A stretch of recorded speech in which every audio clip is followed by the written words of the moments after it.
কি নাম ভাই আপনার? তাহমিদ। কিছু নয় হাসুন রাজা কয় আমি কিছু নয় রে আমি কিছু নয়।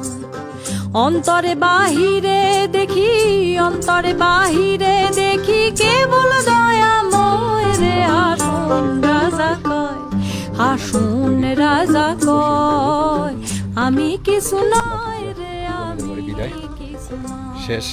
এখন আমি যাব পরবর্তীতে দুর্গাসাগর দিঘিতে, বরিশাল আরেকটি ঐতিহ্যবাহী দিঘি।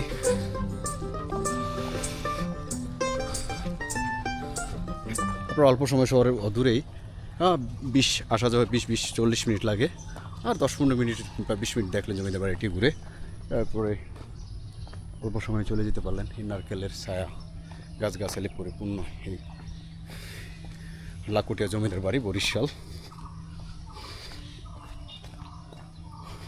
প্রায় 400 বছর পুরনো এই জমিদার বাড়িটি। এই যে তাদের এই নিদর্শন, ইট গাথা সবগুলো দেখলেই বোঝা যায় অনেক ঐতিহ্যবাহী এবং পুরনো সেই তাদের মঠগুলো,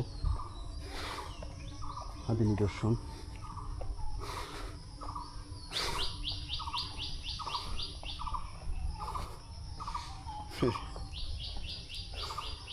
কোন ক্লাসে পড়েন আপনি? আমি এসএসসি দিছি। এবার এসএসসি দিচ্ছেন। লাকুটিয়া জমিদার বাড়ির ইতিহাস জানেন আপনি? না আসলে জানেন না? না ওরকম করে। এখন তো জমিদাররা কেউ থাকে না, এটা তো কৃষি হ্যাঁ জমিদার এখন ঢাকায় থাকে। ঢাকায় থাকে ওনারা বাড়িতে ওই যে কৃষি ডিপার্টমেন্টে তারা অফিস নিয়ে আসে আর কি। আচ্ছা, এখন আমরা যে দুর্গাসাগর দিঘিতে যাব, কিভাবে যাওয়া যায় ওইদিকে? দুর্গাসাগর ওই দিকে সামনে লাকুটিয়া যেয়া তারপর যাইতে হবে। লাকুটি তো সামনে, হ্যাঁ বাম পাশে। বা এখান থেকেও যাওয়া যায়। এখান থেকে কিভাবে যায়? এখান থেকে তো গাড়ি পাওয়া যায় না, সহজে রিজার্ভ নিয়ে যাওয়া লাগে 6 মাইল। তারপর লাকুটি ইয়াতে যাওয়া যাবে না দুর্গাসাগর দিঘি? কাকু, দুর্গাসাগর দিঘি কি যাও এদিক দিয়ে? কত? ওই যে লোক আসতেছে না ব্যান।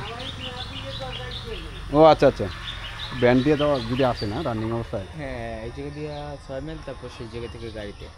আরও গাড়িতে? আচ্ছা ঠিক, আমি সামনে গিয়ে যাই তাহলে সবচেয়ে ভালো। কোনো বাজার থেকে না? থ্যাংক ইউ ভাই।